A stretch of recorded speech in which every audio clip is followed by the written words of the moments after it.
It says that a problem, I would say a misappropriation that a lot of people make in terms of understanding Islam is when they put on their secular glasses or their liberal glasses or the democratic glasses and they try and look at Islam or measure Islam in accordance with that. Let me tell you something. If you do that, Islam will not measure up. So you're saying you have to change your perspective? You have to change your perspective, because the thing is this. The ruler of the West, and this is a post-colonial narrative, yeah? After the colonial, you have to understand that the Age of Discovery and the British Empire, these were not easy empires. They really had an encroachment of the earth. And the last colonial colony of Britain was like in the 50s. They're not just going to give all of that up easily, right?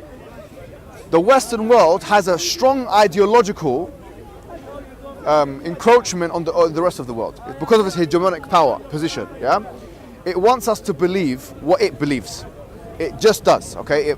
It makes sense for its foreign policy, it makes sense for its domestic policy, it makes sense for its economic policies. What it believes now is not necessarily a religious framework. It's no longer the time of Christianity anymore. Christianity does not inform Western domestic or foreign policy anymore. It doesn't, yeah? Now it's secularism, now it's liberalism, now it's democracy. The point is this. To what extent can we say that these ideologies are objective truths? And do the propounders of those ideologies or the philosophers that originally initiated them intend for them to be seen as objective truths?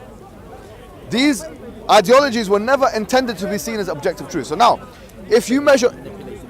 No, what I'm saying is that, for example, the idea of liberalism, which was refined by like John Stuart Mill, you could say liberalism started with Thomas Hobbes. You could argue that with the Leviathan, and it continued up into J.S. Mill. And it was refined by him. The idea that you can do whatever you want so long as you don't harm anyone else, which is okay to some extent, but it's not what we go with. Because if you accept that premise, you accept incest, for example. You accept it. But even incest, you can't, it's bad, right? Yeah. So you can't actually stop people from doing it. That's how if they want to do Yeah, that. but we could say it's morally wrong, right? Of course it's wrong. Okay, but I think liberalism, people do what they on want. a liberal ideological framework, it wouldn't be wrong. It would just be an expression of someone's desires. It would be wrong because the whole point of liberalism is individualism. Yeah, exactly. So subjectivity. Right. Recognizing subjectivity and kind of going Right, away. I get that point. But then I would ask, how can we prove that that is the truth? We can't. Well, we can't. There is Okay, no- good. like, Yeah, there's proof. no absolute Oh, truth. good, excellent. So if we can't prove that that's something which is absolutely or objectively true, then measuring Islam according to it is like measuring something with a stretchy ruler. Fair enough. Okay, if you use a stretchy ruler to measure something, then you're never going to get a precise measurement. 100 years ago, today, women were not allowed to vote in this country, and there was a strong case. I mean, if you think about it, there was a strong case for it. If you look at the parliamentary records, how people were actually talking against women's rights, it was normal for women not to vote, and it was radical for women to be enfranchised, to speak. Yeah, if that is the case, look, 100 years, which is like one generation, has completely shaped the way we think about women's rights in society. 100 years, 100 years, right? In 1967, in this country, it was illegal to be homosexual. There was a death penalty in this country. That's some 50 years ago. Yeah, we're talking about 50 years ago, homosexuality, and now homophobia. So everything is just turned up. So look at the stretchy ruler that we've got. Look at the stretchy ruler. Now you put this stretchy ruler and you're trying to establish if Islam is the truth with it, or if Islam is not compatible with my morals, my aesthetic value judgments, which are based on today's present day popular morality, then it's not true. I would say to you then, how are you sure that in 2057 or 2100, yeah, that we're not going to have a new set of morals, that we're going to now have to change Islam to and stuff like that? It will change. Yeah. Morals do change over time. Right. So what I'm saying is that, yeah, of course. Was Islam spread by the sword? And if it was, can you give like explanation in which, and like, if it is, then surely that contradicts la ikraha fi din. Okay. Lakum dinukum waliya din. Do you know what I mean? All right. So I'll answer that, but just let me finish off what I was saying here. Sorry. Yeah. So the Islamic thesis, in its essence, is a different thesis. The liberal thesis it prioritizes the human being over and above everything else, right? The Islamic thesis prioritizes Allah over above everything else. It's completely different. The difference, there's one main difference is this, is that Islam attempts to, do you know it's really interesting? Islam and the Quran has a method of falsification. Yeah, it does. It attempts to prove itself. Whereas liberalism, democracy, secularism does not even attempt that. It doesn't even attempt to do that. Liberalism is not looking to be... By the way, I'm not saying that liberalism as an ideology is all, practically speaking, is at odds with Islam. I'm not saying that. I'm saying that generally speaking, its epistemological roots are different. The presuppositions of liberalism and the presuppositions of Islam are different. The question we should ask is liberalism as an ideology trying to say this is absolute truth, or just trying to put... Yeah, I'm saying if it's not, then the thing is, we're saying that Islam, the case for Islam is that it's an absolute truth. Okay? Islam as a framework, as a religion, attempts to prove that it's absolutely, objectively true. Liberalism, secularism, and all these other ideologies, they don't even attempt to do that. They're not intending to. Yes, exactly. Right. So we both agree with that, right? So why measure something which is attempting to be an ultimate truth with something which is not even the philosophers that propounded it didn't even intend for it to be an absolute truth. Do you get what I'm saying? It's a misplacement. So here, going back to about what is the Islamic governance system? What is it actually? And some people have heard something, and I'm not refuting anyone here. I'm not refuting anyone. But a lot of people say Islam is democracy. It's democracy. It's not. Islam is not democracy. Democracy comes from a Greek construct, demos and kratia, meaning people power. And it was first experimented with in Athens, 3,000-4,000 years ago, whatever, yeah? Now, democracy, you have different types. In today's world, we have representative democracy. When we say democracy, we mean pluralism as well. Sometimes with the word democracy comes pluralism and liberalism. So sometimes the construct liberal democracy is used to describe this phenomena. Is Islam that? Is the Islamic system of governance that? No, it's not. It has its own system of governance whereby a leader is chosen by what you call Ahlul Halli wal Aqd. Ahlul Halli wal Aqdi are people who are literally, you could say, the highest of that particular community. So they could be high. For example, they could be academics. So you can have professors. By the way, do you know what's really interesting? Yeah? Do you know what? Let me tell you what's really interesting. You know, because obviously in the classical Greek period, you had different philosophers. One of them was Socrates, yeah? And he said the following about democracy. His criticism of democracy is as follows.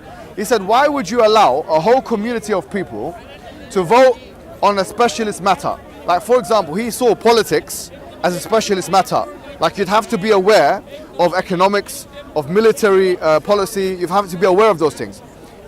Socrates' argument is it doesn't make sense to entrust a whole population with the ignorance among them and others with this choice, yes, of being able to choose the representative. He said that, or the policies. So it doesn't make any sense. Would we ever choose? Yeah. No. So, do you see what I'm saying? So, the truth is this. That's one issue. The second issue is as follows. Do we actually have democracy? And are there trade-offs with democracy? Because now in the world that we live in, you have two or three aspects. You have one, representative democracy, which is chosen through an electoral system. In this country, it's called first past the post. And in most Western countries, it's actually first past the post. First past the post amplifies the electoral, the vote, basically, right? So it's not an exact democracy. You have proportional representation, and AV, which this country voted against. But then you have, for example, first past the post. Point is this. Is one person's vote the same? Is my vote the same as your vote? For example, let's say I supported the Labour Party and you supported the Green Party, yeah? If you went to the ballot box and you went and chose the Green Party and I went and chose the Labour Party, my vote is much stronger than your vote. It's not one person, one vote. Why? Because of first past the post, the electoral system. So I have here the issue that Socrates mentioned, that everyone is not expert in democracy. Number two, the issues with democracy. Yeah, the way that first past the post works in any it's an electoral system. It's called first past the post. It amplifies the votes of the higher parties. So that means you're not voting? Yeah, so it means, say for example, you get, and this is arbitrary, I'm not giving you actual numbers. say 10% of the population or 15% of the population voted for the Conservative Party, and say 15% of the population or 10% voted for the Labour Party, yeah? And then 5% of the population voted for the, or 3% voted for the Green Party. The Labour Party, who's got 15% of the votes of the population, would get maybe 40% of the seats. So it wouldn't get 15%, it would get 40% of the seats in Parliament. Which means that 15% of the votes amounts to, let's say, 40% of the... See, again, this is arbitrary, but that's the way it works. Now, if that's the way it works, how comes this country voted against AV? AV, which is what the Liberal Democrats wanted, is when you have lower votes. So it's more proportionate. So my vote is worth more, like, proportionately more to your vote. Do you understand what... Maybe it's a bit complicated. Okay, sorry. First past the post... All right. First past the post is an electoral system, which means that bigger parties have a higher chance of being elected. Bigger parties like the Labour Party and the Conservative Party. Or in America, the Democrat Party and the Republican Party. Yeah? Who controls all those parties together? Do you know what I mean? Who's more in power than all those parties? No one is. Is there a party more powerful? No. So whoever wins becomes the government. Yeah. Anyways, the point is, it's not a full democracy, right? So the one vote, one person thing is not what happens. By capitalistic necessity, one person's actions in society is not going to be the same as another person's actions. If you have more money than me, you're going to have more power than me. Okay. So pluralism is not actualized. Democracy is not actualized. Democracy, even if it was actualized, it wouldn't be. You couldn't argue that it's an objectively perfect place, because we know that. Democracy is mob rule. You have problems of, and people of democracy, they even mention it. They call it the problems of tyranny of the majority, where you have literally mob rule. Say, for example, you got 70% of people that vote on something, 30% of people that vote on another thing. The 30% is disregarded. The 70% is actually actualized. So it's not to do with what everyone wants. Everyone is not equal. That's fair if you think about it, because the 30% is less than the 70%. Yeah, I understand this, but at the end of the day, if our premise is egalitarian or equality, then what should happen is that every juncture there should be equality. So my political ambition should be actualized in an exactly equal way as your political ambition. Now, if you're saying that actually it's not going to be like that because we're going to choose the majority, then it's not equality. You can either have democracy or equality. You can't have both. You can either have capitalism or equality. You can't have both. Do you get it? In most cases. This is just a way. So basically, the point I'm making is this: the liberal system is not only critiqued by people, but it's actually not feasible. You can't have a completely liberal democratic society. That's why there are trade-offs at every juncture. That politicians and societies must make. So for someone to come and say, okay, let's make Islam democratic, or let's make Islam liberal, or let's make Islam whatever. Say, look, it's not even being actualized in your own space, in your own domain, let alone you coming and trying to impose it on us. It doesn't work. It's a useful system for people that don't have morals. Let me tell you one more time. Democracy and liberals is a useful system for people that don't have any objective moral basis. It's not useful if you know the truth. If you know the truth, it's not useful. Pardon? Isn't morality subjective? It's subjective for those who believe it's subjective, right? It's objective for those who believe it's objective. For us as Muslims, we have an objective outlook on Islam. We say it's true. So look, what I'm saying is, with democracy and liberalism and all these things, in the context of a Western world, in the Western world that we live in, and in Western Europe, whereby we don't know the truth, right? We need always to ask about what the truth is and have some kind. We need a mechanism to sort epistemic truths. So democracy becomes that mechanism, right? But if you know the truth, we don't need to vote on it. If you know, okay, look, do you see what I'm saying here? Or does that make no sense? What system would you say that The Islamic system, we have do you know what's really interesting about the Islamic system? You have Ahlul Halli wal Aqdi, which is basically the people, well, as we said, Socrates, as he said that not everyone is proficient or professional enough to be able to vote. So Islam doesn't allow the non-proficient people to have an input. Who decides? So I'll tell you, Ahlul Halli wal Aqd are the people who are basically the elites. Elites not in necessarily the economic capitalistic way, it could be academic elites. It could be people who are the people who are most qualified to understand things. Intelligence as well. Yeah, so those who have who have come up the academic ladder, or so the scholars of society, basically. Yeah. Now, this would mean those individuals would decide, okay, who should be in charge. But hold on, there's another aspect of it. There's two aspects. There's two aspects. One aspect, and this is very powerful actually. I believe this mechanism is a much more powerful mechanism than what we have.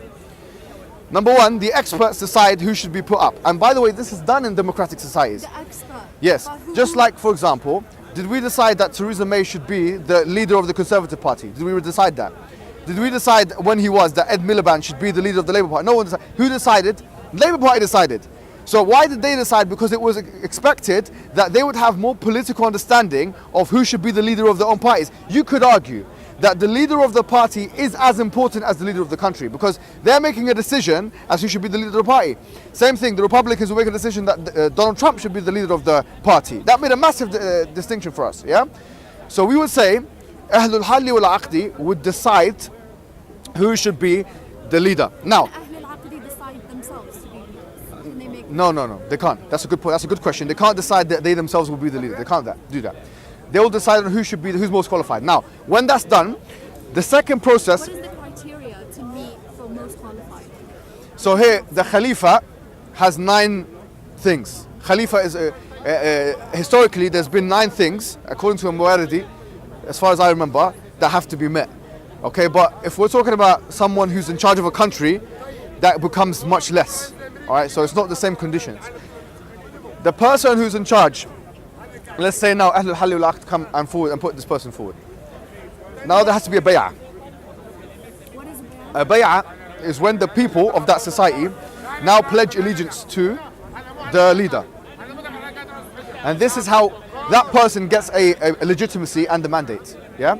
So this idea of a social construct, a social contract, which Hobbes was talking about when he wrote the book The Leviathan, which Hobbes, by the way, was like, some say, and I agree with this, that he was like the founding father of, in a sense, he was the first liberal thinker, in a sense. Because he discussed the idea of social contract, yeah? A social contract is the idea that the representative, you're literally giving your will, your political will, to a representative who will carry out that will, yeah? The idea of social contract is everywhere, right? But with monarchies, it's forced. You have your subjects and subordinates, and then you have the monarch. In Islam, it's not like that. So you have a system of bay'ah. Doesn't Saudi Arabia have a monarch? So look, with Saudi Arabia or Jordan or Morocco, these are all current contemporary examples. Which I mean, Moroccan monarch is not exactly the same as Saudi. well, Saudi monarch is very impressive compared to yeah, I mean, he's got reduced powers, and yeah, but this is neither here nor there. We're talking about contemporary examples. I'm talking about the actual Islamic framework, yeah? The point is this, is now this person, or these individuals, give bay'ah. Now what's really interesting is this.